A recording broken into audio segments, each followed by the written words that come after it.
Okay, this presentation is going to be in English, but first I'm going to say hello to everyone in Greek. Χάρηκα πολύ για όλους που ήρθατε σήμερα. Αυτή η πόλη είναι η μόνη πόλη στην οποία όλοι μπορούν να πούν το όνομά μου. Η μοναδική πόλη. Σε όλες τις άλλες πόλεις, Αντοπανός, Αντοπολής, Αντοπούλους, τα ανακατεύουνε. Εδώ πέρα όχι μόνο μπορούν να πούνε όλοι το όνομά μου, αλλά μπορεί να είναι και κανένας άλλος Αντωνόπουλος. Δηλαδή δεν είναι και σπάνιο όνομα. Ναι. Σατώσι Νακαμόπουλος. Ναι. Ευχαριστώ πάρα πολύ που ήρθατε. Την πρώτη φορά που έκανα παρουσίαση στην Ελλάδα το 2013, στο Hackerspace, ήταν 8 άνθρωποι. Τη δεύτερη φορά που έκανα παρουσίαση στην Ελλάδα, στο συνέδριο της Disrupt, ήταν περίπου 800, από τους οποίους για bitcoin δεν ήξερε κανένας. Την τρίτη φορά που έκανα παρουσίαση στην Ελλάδα, στην Κηφισιά, ήταν περίπου 40 άνθρωποι. Τώρα 350. Καλά πάμε. So thank you all for coming. We'll do the rest of the presentation in English, partly because we have an international audience. Ready to get started? Is everybody excited to be here? This is the biggest meetup of the local Bitcoin blockchain community in Athens. And my job, my favorite job, is to build community. So please connect with your local community and find ways to come to more of these meetings so that you can engage with other people in the community. When I go around the world and I talk about open blockchains and cryptocurrencies, people often have different motivations. They ask me different questions about this technology, right?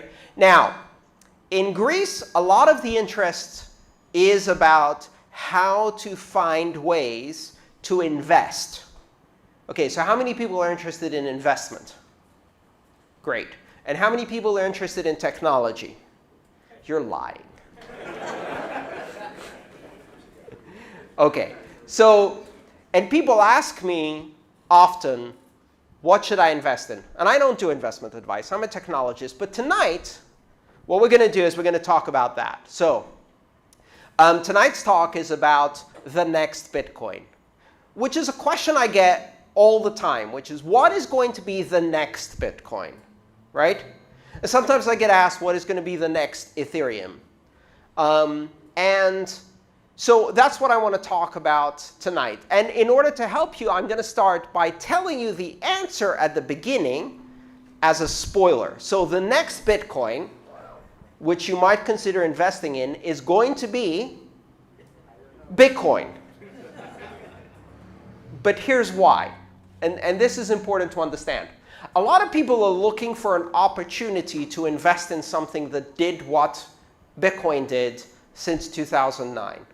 They're looking for an opportunity to find the next thing that's going to be super successful, that's going to maybe do 10x or 100x in its price. Not going to happen. And the reason it's not going to happen is because Bitcoin was created and born in very, very unique circumstances. So what are those circumstances? Some people call this Bitcoin's virgin birth, the immaculate conception, right? Which I'm sure is blasphemy, especially in Greece, but that's okay. So what do we mean by the virgin birth of Bitcoin? You got to realize that back in 2009 when Bitcoin was launched, and if you went to anyone and you said, hey, how about instead of governments doing money, the internet does money? And everybody would be like, yeah, that's never going to work. That can't work, no. And then if you explain, no, but it's a really interesting algorithm. First of all, most people, when they hear the word algorithm, they automatically switch off, right? Unless they're computer scientists, you say algorithm, they're like, there must be someone else at this party I could talk to. Because this person just said algorithm, so like we're not there. If you say it was very interesting, like it's a decentralized system that allows you to create a monetary supply of deflationary assets that's distributed in a fair method through proof of work consensus.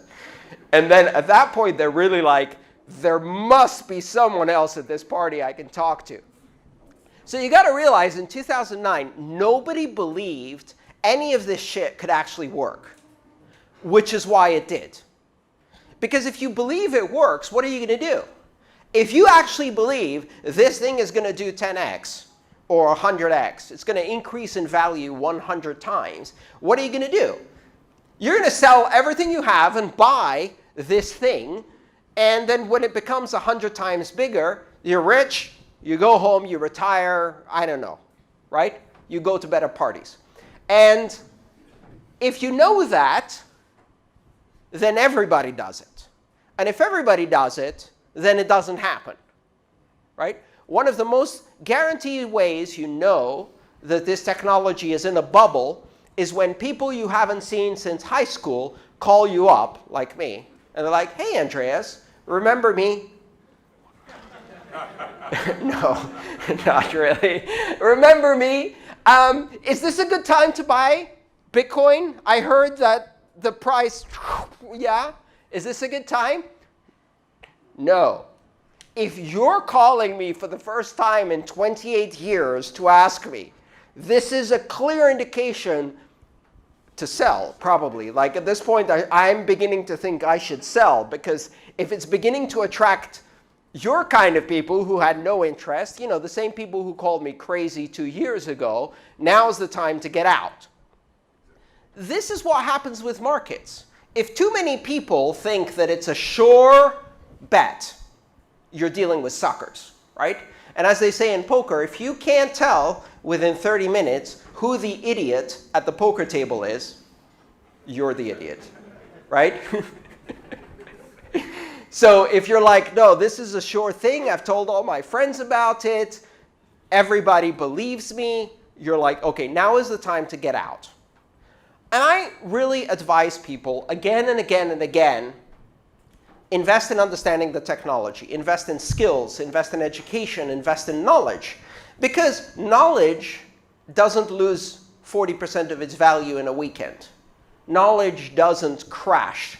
Knowledge doesn't get hacked by the latest group of hackers. Knowledge doesn't get banned by the government or whatever announcement. Knowledge is not tweeted about by President Donald Trump, as happened today.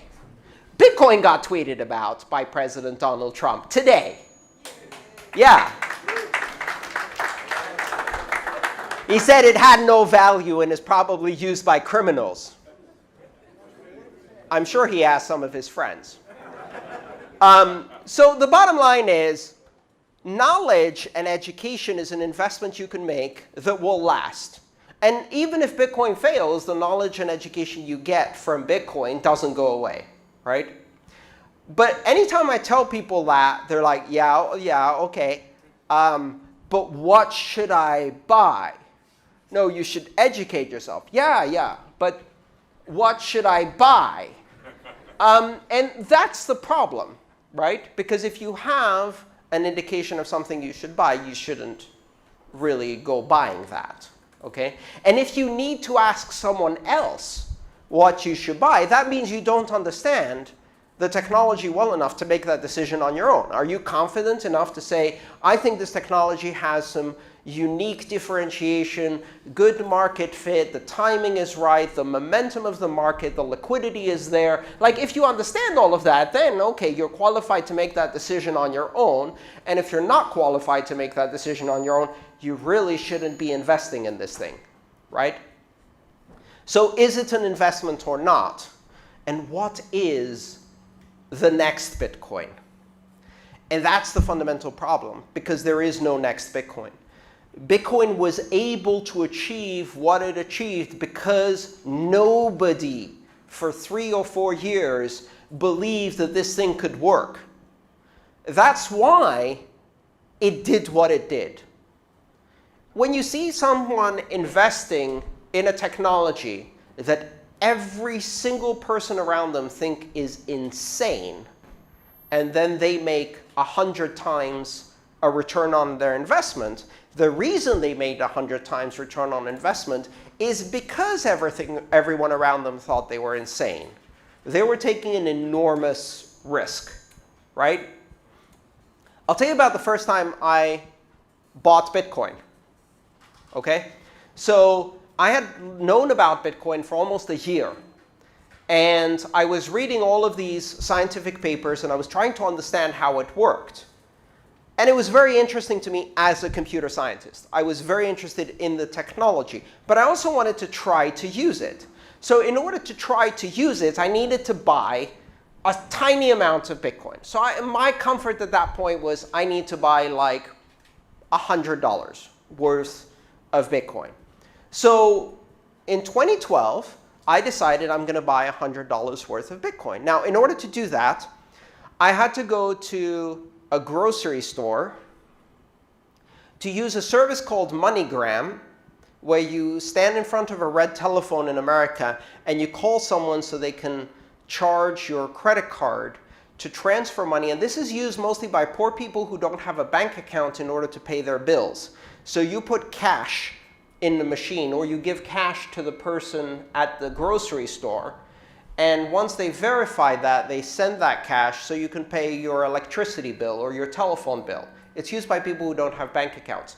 I use that service to send $100 to an exchange in Japan, which was the only exchange that existed for Bitcoin at the time, called mt.gox. And if you know anything about mt.gox, you know all of the horrible things that happened after. But they didn't happen to me at the time, because I actually managed to buy some Bitcoin that way. Every single person in my life said that I was crazy. Not only that I was crazy, but that I had lost all of my money, which I was OK with. All right, it's $100. Now, people today want the same answer. They want to find out, what can I invest in today where I can put in $100 and it's the next Bitcoin and it does one of these things? And the simple answer is that that doesn't exist. And the reason it doesn't exist is because the whole world is looking for that. And when they're looking for that, what happens is people with a lot more experience in markets and a lot more money than you are now interested. So if they see something that they think could work. And what do I mean by work? I don't mean they think this is the technology that could replace Bitcoin. What I mean is they think that you will think that this is the technology that could replace Bitcoin. They're like, oh, lots of people who know nothing about investments will think this is the one. It's got slick marketing. It's got some people on the web page. It's got some fancy words like quantum, AI, drones, autonomous. And people who know nothing about this market, the people who are looking for the next Bitcoin, are going to believe this is the next Bitcoin. So what they do is they get into the market with a lot of money when the price is really early on. Then they wait for all of you to go, oh, I'll just put in €100. What's wrong? Worst case, I lose my €100. Yeah, that's exactly what's going to happen.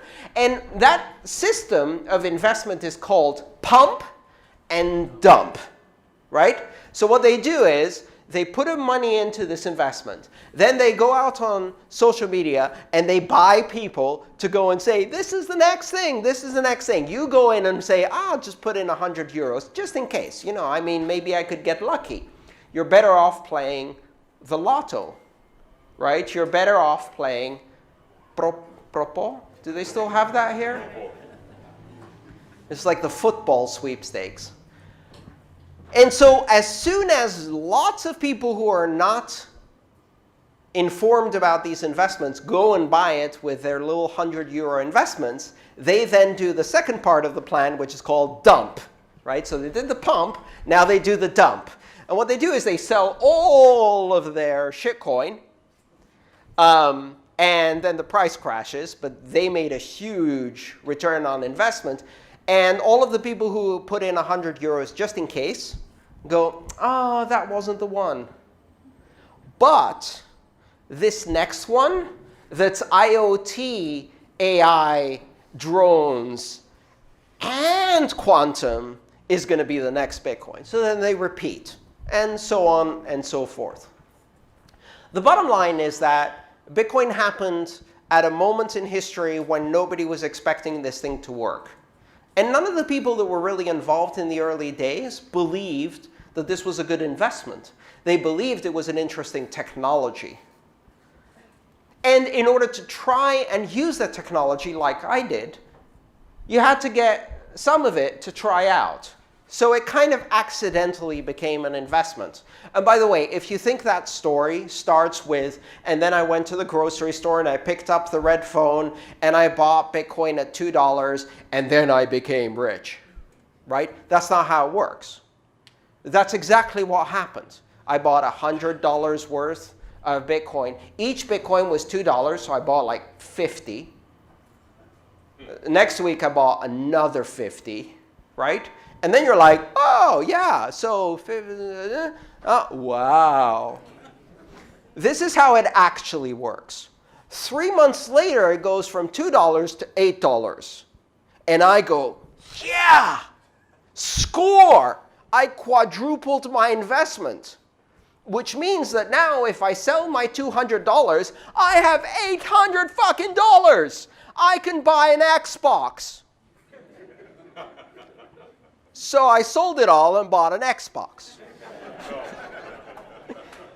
And this keeps happening again. This has happened to everybody who's gotten involved. Because it's very easy to think, oh, I would understand immediately that this investment would go to like thousands of dollars. But if you told me in 2012, oh, it's $2 now, but in 2019 it's going to be $13,000, I'm like, yeah, right. That's never going to happen. And if I told you today, let's do the same experiment. If I told you today, in 3 years it's going to be $150,000, how many of you think yes? Yes. OK. That's unrealistic. That's totally unrealistic. It might happen, right? But it might not. And do you take that kind of risk?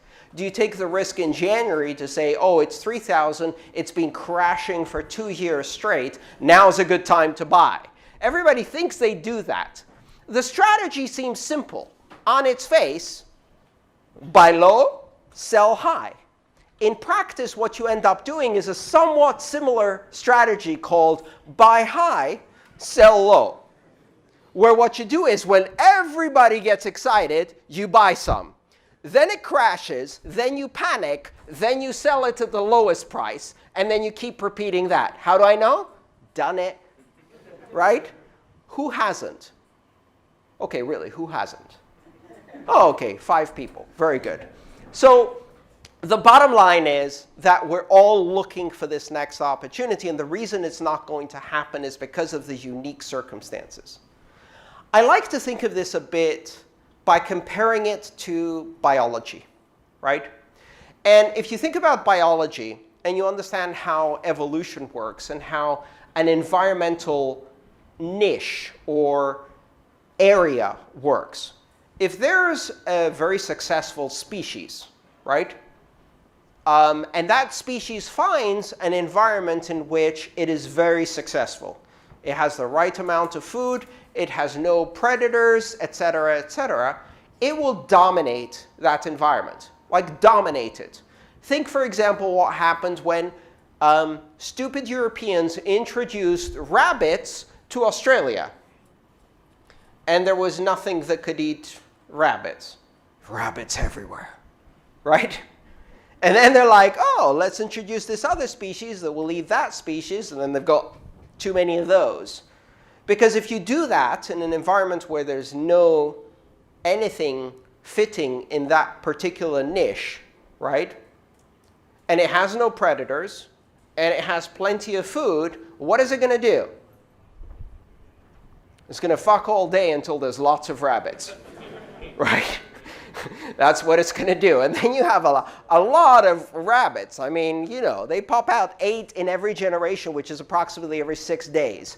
So before you know it, talk about exponential growth. Like Bitcoin has nothing compared to rabbits. The bottom line is that if you have an environment in which a species becomes successful, it dominates that environment. But interestingly enough, if you then introduce another species that is similar, but slightly more efficient or more successful, It fails completely. Why? Because that environment has already been dominated. And simply as sheer numbers mean that the new species, even if it's more efficient, cannot propagate in that environment. Because there's 5 of it, and there's 6 million rabbits. So even if it manages to be very successful, it doesn't meet very many of its own kind, but it keeps meeting rabbits, right? And every time there's an opportunity for food, a whole bunch of rabbits show up. This is the idea of biological evolution. If you have an environment in which there is one organism that is very successful, it dominates that environment, and it then closes that environment to everything else that can fit in that environment. So what happened with Bitcoin? Bitcoin found a very unique application, and that was non-government money that can spread globally, that is completely uncensorable, decentralized, unstoppable, and borderless in a pure digital form. Okay, that application in that environment is now taken.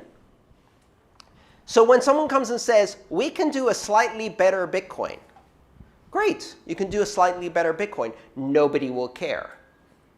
Because all of the software developers have not been trained in your slightly better Bitcoin, right? So if Bitcoin is B, let's call the other one, let's start it with a C, so it's the next iteration. Sitcoin.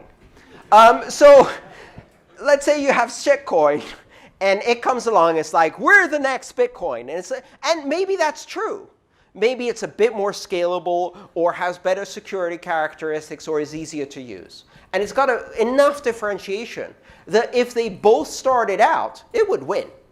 It would absolutely win. If they both started out at the same time, it would win. But now, it starts out in an environment where all of the developers already know how to do Bitcoin, where the book says mastering Bitcoin, where the software libraries are for Bitcoin, where the exchanges have Bitcoin, and it has a lot of liquidity, where there's 26 different wallets for it, where you can easily find people at the local Starbucks or some better coffee shop to trade and get some Bitcoin.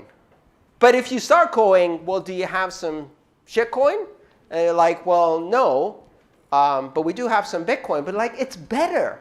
Yeah, but I don't have any, and everybody I know is already interested in this other thing. So how much does the new thing have to differentiate? Well, this is the real challenge, because if it differentiates enough, if it's different enough from Bitcoin, well, then it's no longer occupying the same environmental niche. It's no longer competing against Bitcoin. Now it's competing for something else, and maybe it becomes dominant in that space.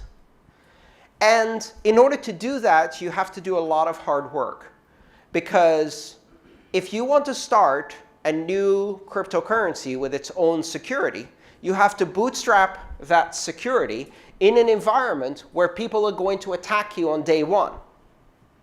On day one, nobody attacked Bitcoin. On day 2, nobody attacked Bitcoin. On day 1074, nobody attacked Bitcoin. Nobody had really heard of it. Nobody thought it would work. On day 2500, nobody attacked Bitcoin, right? It took years before anybody thought this thing would actually work to start attacking it, and by that time, it was strong enough to resist the attack. Now you go out and you're like, I have an idea, and it's better than Bitcoin. Everyone goes, and they attack your system, and the next morning it's gone, right? Because you get hacked, you get crashed. You go out and do proof of work. Oh, I've got a new proof of work algorithm, and everybody comes in with their GPUs. Why do they have GPUs? Because they've spent the last 5 years mining Ethereum or whatever, right? So they have plenty of GPUs. They're like, oh, could I take a few thousand GPUs and throw it to this new coin and see if I can dominate the network? They sure can, right?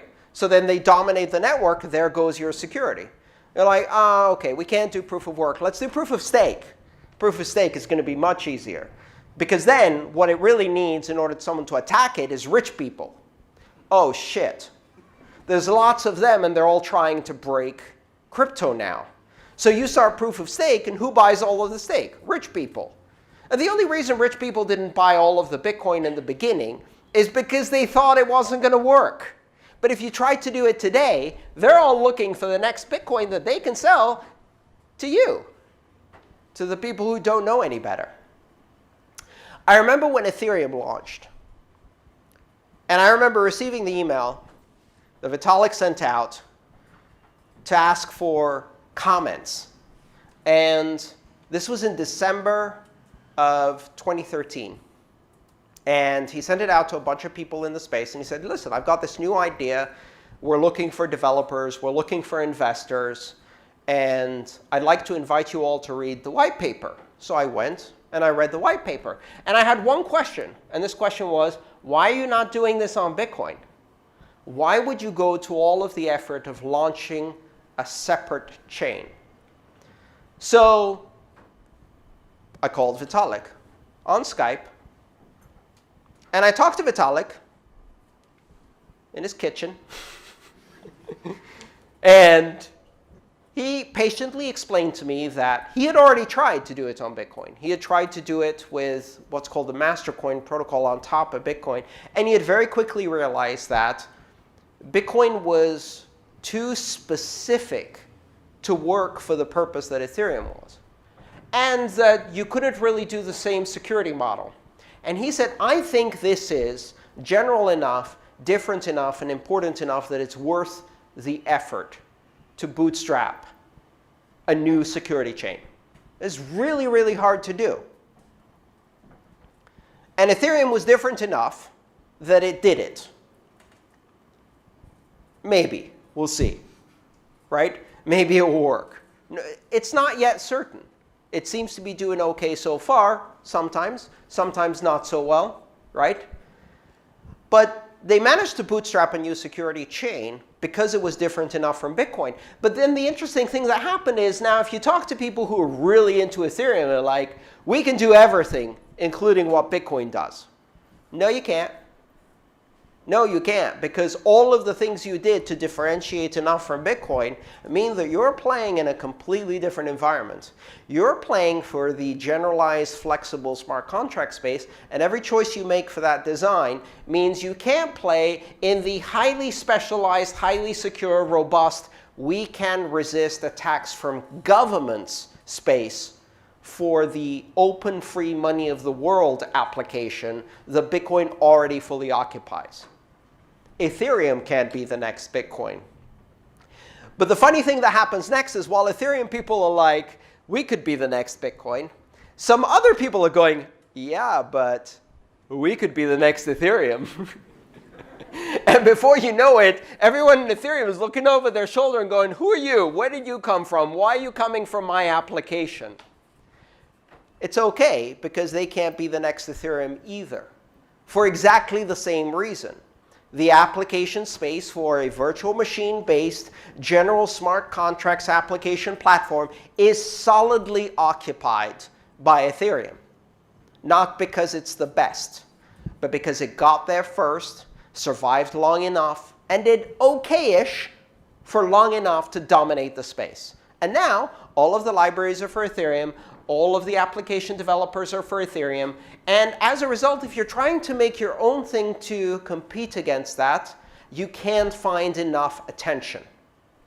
So there isn't a next Ethereum because that space is already taken.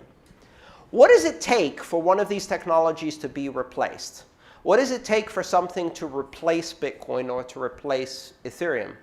It doesn't happen because someone invented a slightly better solution, or even a much better solution that will work. Instead, it can only happen if the system that already occupies this space fully fails on its own. So in order for something to be the next Bitcoin, first, Bitcoin has to fail. Like really spectacularly fail. Not a bit, not like, oh, we lost $200 million because someone hacked an exchange again. Obviously, that's not enough. Not we've been banned by China for the 37th time, and this time they really mean it.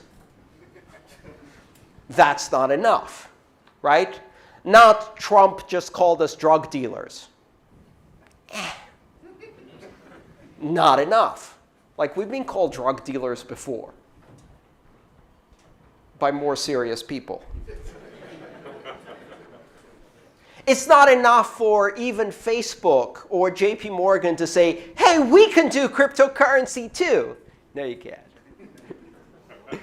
Not enough. The only way Bitcoin fails is from the inside. It has to fail because of a critical vulnerability that cannot be fixed or that people don't want to fix. It has to fail because of a failure of community. It has to fail because of failure of trust or culture. And that's really difficult to do in a technology that has so many participants who have so many different motivations, different cultures, different languages, different operating systems, different software platforms, all collaborating around one core basic set of ideas. They have to all be disappointed for different reasons simultaneously. Very difficult to happen. And for the same reason that if you want to find the next Ethereum, first, Ethereum has to fail at being the current Ethereum in order for something else to pop up. Now, this is both good news and bad news. If you're trying to push the next shitcoin, it's bad news. Because I'm sorry to tell you, you don't have the next Bitcoin or the next Ethereum.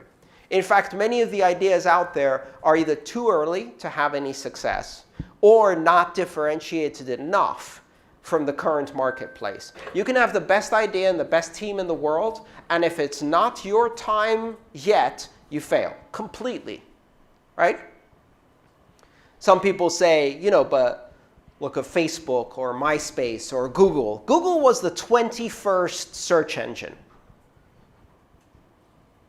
They waited until the first 20 failed, right?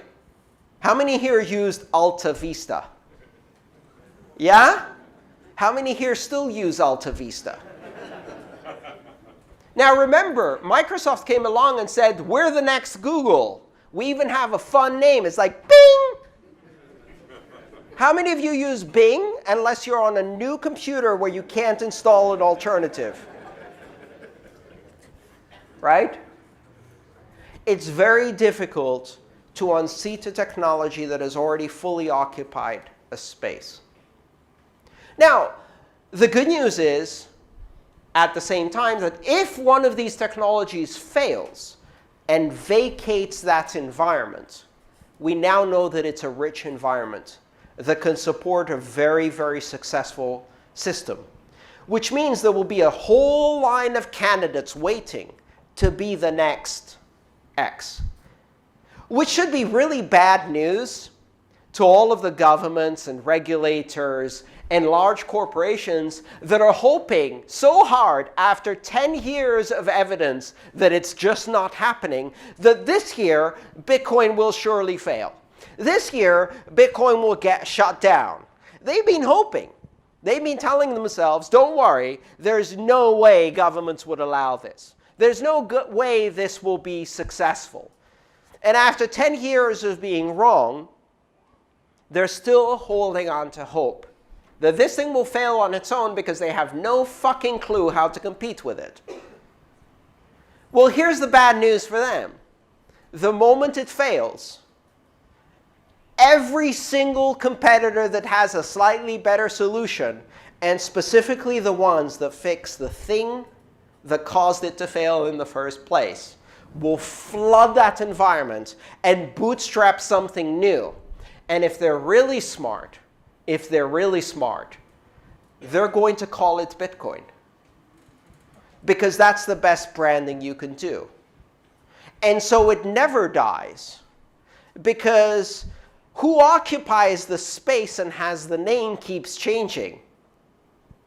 But you still occupy the same space. And maybe even you still occupy the same name. And that's why the next Bitcoin is Bitcoin. Thank you.